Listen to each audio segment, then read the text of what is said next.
आज का वीडियो बेहद महत्वपूर्ण है, खासकर महिलाओं के लिए और उन लोगों के लिए जिन्होंने पुखराज पहन रखा है या जो अपने जीवन में पीले रंग और हल्दी के टीके का बहुत ज्यादा उपयोग करते हैं।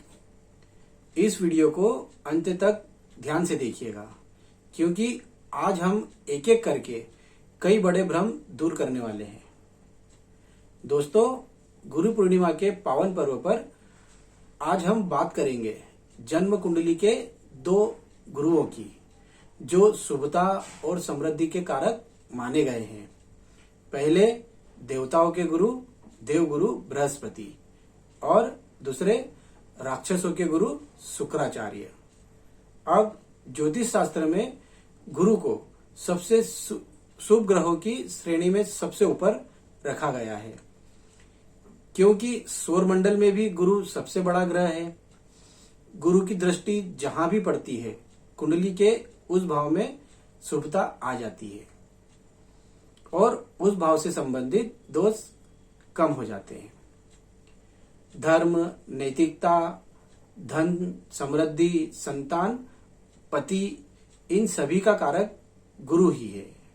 इसलिए जब भी कुंडली में इन चीजों का विचार करना हो तो सबसे पहले कुंडली में गुरु की स्थिति को ही देखा जाता है। जन्म कुंडली में गुरु का इतना दबदबा क्यों है, इसे समझिए। अब कुंडली में 12 भाव और 12 राशियां होती है। गुरु के पास 2 राशियां हैं, धनु और मीन, यानी गुरु 2 भाव के स्वामी हुए। इसके अलावा गुरु की 3 विशेष दृष्टियां भी होती है। गुरु जहां बैठते हैं वहां से 5वीं, ठीक उनके सामने 7वीं और 9वीं। इस तरह अगर देखा जाए तो गुरु जहां बैठते हैं वहां से 3 अन्य भाव को भी देखते हैं। कई बार गुरु कुंडली के 12 में से 6 भावों पर सीधा कंट्रोल कर लेते हैं। अगर इतने सारे भावों को नियंत्रित करने वाला ग्रह आपके लग्नेश का मित्र हो तो जीवन में चमत्कारिक लाभ होते हैं। लेकिन कहानी में ट्विस्ट यहीं पर आता है। हर किसी को लगता है कि गुरु ग्रह तो हमेशा शुभ है, तो वो अच्छा ही करेंगे, पर ऐसा बिल्कुल नहीं है। बुध, शुक्र और शनि, इन ग्रहों के पास भी अपनी 2-2 राशियां हैं और देवगुरु बृहस्पति इनके शत्रुओं में आते हैं, मतलब आपस में इनकी शत्रुता है। कहने का तात्पर्य यह है कि अगर आपका लग्न बुध का है, यानी मिथुन 3 नंबर की राशि, कन्या मतलब 6 नंबर की राशि। अगर आपका लग्न शुक्र का है, जैसे वृषभ या तुला 2 नंबर राशि और 7 नंबर राशि, या आपका लग्न शनि का है, मतलब मकर 10 नंबर की राशि और कुंभ 11 नंबर की राशि, तो इन लग्नों में देवगुरु की धनु और मीन राशि कुछ बुरे भावों, मतलब मार्केश या त्रिक भाव को रूल करती है। और ऐसे में अगर गुरु नीच के हो जाए या त्रिक भाव 6, 8, 12 पे बैठ जाए तो जीवन में बहुत बुरे प्रभाव देखने को मिलते हैं, खासकर महिलाओं के विवाह और वैवाहिक जीवन के संदर्भ में। आइए इसे एक बहुत ही आसान उदाहरण से समझते हैं।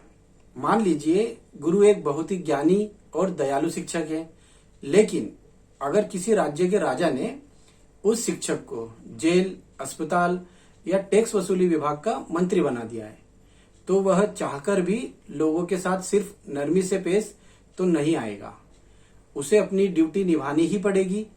तो कुंडली में भी ठीक ऐसा ही होता है। जब गुरु को बुध, शुक्र और शनि के लग्नों में अशुभ भावों जैसे 3, 6, 8, 12 की जिम्मेदारी मिल जाती है, तो वे जीवन में संघर्ष और अचानक आने वाली रुकावटें पैदा करते हैं। आइए अब आगे इसे आसान भाषा में समझते हैं। अब वृषभ लग्न में गुरु 8वें यानी अचानक मुसीबतें और 11वें यानी लाभ और इच्छाएं वाले भाव के स्वामी बनते हैं। लग्नेश शुक्र के साथ गुरु की शत्रुता है, अब इस शत्रुता का आम जीवन पर यानी हमारे जीवन पर क्या असर पड़ता है। तो जैसे आप पैसा कमाने और अपनी इच्छाएं पूरी करने के लिए बहुत सारी योजनाएं बनाते हैं, लेकिन ऐन मौके पर अचानक कोई बड़ा खर्चा या रुकावट गुरु ग्रह की वजह से आ जाती है। जैसे ही लगता है कि अब पैसे बचने वाले हैं, तो कोई मेडिकल इमरजेंसी या अचानक खर्चा सारा पैसा खत्म कर देता है। अगर वृषभ लग्न में गुरु 10वें भाव में बैठ जाए तो व्यक्ति महत्वाकांक्षी तो होता है और पैसा भी कमाता है, लेकिन करियर में स्थिरता उसे नहीं मिल पाती। ऐसा लगता है जैसे गाड़ी पटरी पर आ ही रही थी कि अचानक नौकरी बदलनी पड़ जाए, या जो प्रोजेक्ट पे काम कर रहे हो वो बंद हो जाए, या बॉस के साथ मैं ही ज्यादा समझदार हूं, ऐसा एटीट्यूड के कारण अक्सर टकराव बना रहता है।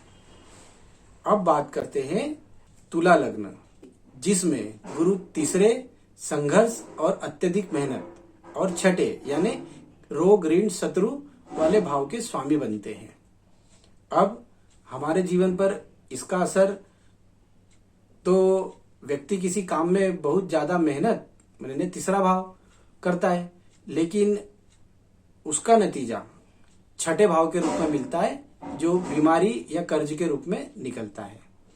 व्यापार या तरक्की के लिए लोन लिया, बहुत भागदौड़ भी की, लेकिन काम चला ही नहीं और व्यक्ति कर्ज या स्ट्रेस में डूब जाता है गुरु की इसी पोजीशन के कारण। अब आते हैं मकर लग्न में, जहां गुरु तीसरे यानी पराक्रम और कोशिश और 12वें यानी खर्च और नुकसान भाव के स्वामी बनते हैं और गलत दिशा में ऊर्जा की बर्बादी करा देते हैं। जैसे व्यक्ति बिना सोचे समझे गलत दिशा में अपनी ऊर्जा लगाता है और अंत में नुकसान ही उठाता है। किसी प्रोजेक्ट या रिश्ते को बचाने के लिए दिन रात एक कर देता है, बहुत भागा दौड़ी की, लेकिन हाथ कुछ नहीं लगा और सिर्फ पैसे और समय की बर्बादी यहाँ गुरु करा देते हैं। क्यों? क्योंकि ये लग्नेश के शत्रु हैं। अब बात करते हैं शनि ग्रह की, कुंभ लग्न के, जिसमें गुरु दूसरे धन मारक और 11वें लाभ भाव के स्वामी होते हैं। ये स्थिति काफी अच्छी होती है, पर गुरु के कारण स्वास्थ्य और परिवार से दूरी का कारण यहाँ पर गुरु बनते हैं। अब आम जीवन पर इसका असर, तो ये दोनों भाव पैसे के हैं, इसलिए पैसा तो आ जाता है, लेकिन गुरु यहाँ मारक यानी कष्ट देने वाले बन जाते हैं। पैसा कमाने की अंधी दौड़ में व्यक्ति अपने परिवार से दूर हो जाता है, या फिर पैसा तो बहुत कमा लिया, लेकिन स्वास्थ्य संबंधी इतनी दिक्कतें आ जाती है कि उस पैसे को भोगने के लिए शरीर स्वस्थ ही नहीं रह पाता। अब आते हैं बुध के मिथुन लग्न में। तो मिथुन लग्न में जहां गुरु 7वें विवाह और साझेदारी और 10वें कैरियर भाव के स्वामी होते हैं, तो शुभ ग्रह होने के कारण इन्हें केंद्राधिपति दोष लगता है और 7वें भाव के स्वामी होने से बाधक रुकावट डालने वाले भी बन जाते हैं। अब आम जीवन पर इसका क्या असर होता है, इसको समझते हैं। तो व्यक्ति अपने पार्टनर और कैरियर से बहुत ज्यादा उम्मीदें लगा लेता है, जो कई बार अव्यवहारिक होती है। लड़का या लड़की सर्वगुण संपन्न चाहिए, इस चक्कर में शादी की उम्र निकल जाती है। कैरियर में परफेक्शन के चक्कर में बार बार रुकावटें आती है। अब आते हैं कन्या लग्न में, जहां गुरु चौथे घर मतलब चौथे भाव में जो घर की शांति और 7वें विवाह बिजनेस पार्टनरशिप भाव के स्वामी बनते हैं। यहाँ भी गुरु बाधक का ही काम करते हैं, जो आदर्शों और उसूलों की लड़ाई मतलब केंद्राधिपति व बाधक दोष के साथ कराते हैं। अब आम जीवन पर इसका असर, तो इस लग्न वालों के जीवन में एक सख्त और आदर्शवादी प्रिंसिपल की तरह गुरु काम करते हैं। पति पत्नी दोनों अपनी जगह सही होते हैं, लेकिन दोनों के उसूल इतने कड़क होते हैं कि जो मैंने कहा या जो मैं कह रही हूं वही सही है। इस प्रकार की लड़ाई में घर की शांति भंग होने लग जाती है।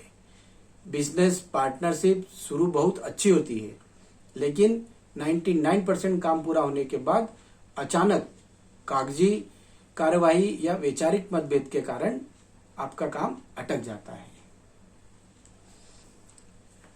दोस्तों, यहां तक हमने आपको 6 लग्न जो आपके बुध, शुक्र और शनि इनके बनते हैं। सभी ग्रहों के पास अपने 2-2 घर होते हैं। तो इस प्रकार 6 लग्नों में बुध का लग्न, शुक्र का लग्न और शनि के लग्न में गुरु शत्रु का काम करते हैं। गुरु को जहां भी बैठे और जहां भी देखते हैं, आपके लिए जिस घर के वो मालिक होते हैं उसके अनुसार परेशानी खड़ी कर देते हैं। तो यहाँ तो हमने आपको अभी तक बताया कि गुरु यहाँ पर इन 6 लग्नों में किस प्रकार की परेशानी खड़ी करते हैं, लेकिन ज्योतिष शास्त्र में इन परेशानियों को कम करने के लिए भी कुछ अचूक और आसान उपाय बताए गए हैं, जिन्हें हम यहाँ समझते हैं। तो आइए अब ज्योतिष शास्त्र के अनुसार गुरु के अचूक और आसान उपायों को हम समझते हैं। अब जब गुरु कुंडली में मारक, बाधक या अशुभ भावों के स्वामी होते हैं, तो सबसे पहला नियम याद रखिए, गुरु को ताकत नहीं देनी है बल्कि शांत करना है।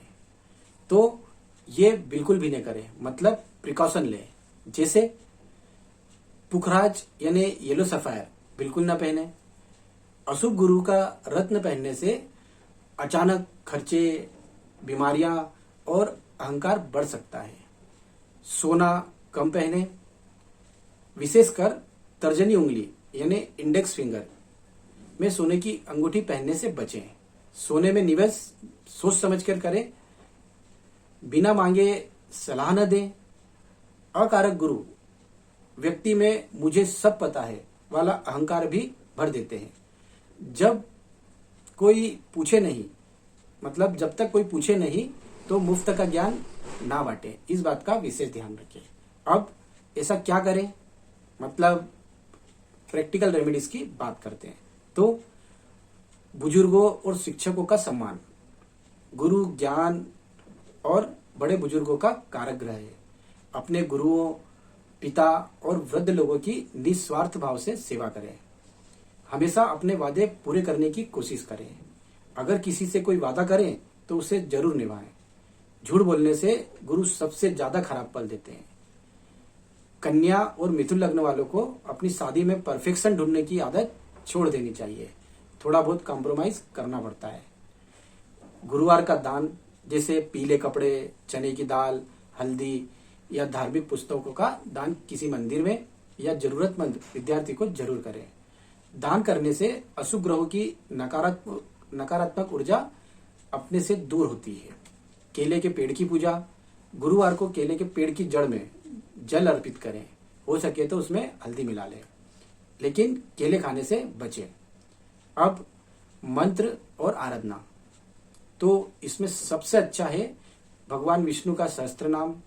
भगवान विष्णु गुरु के इष्ट देव हैं, इसलिए नियमित रूप से विष्णु सहस्त्र नाम या विष्णु नाम के जाप या सुनने से गुरु की नकारात्मकता काफी हद तक कम होती है। फिर शिव आराधना। भगवान शिव सर्वोच्च गुरु हैं।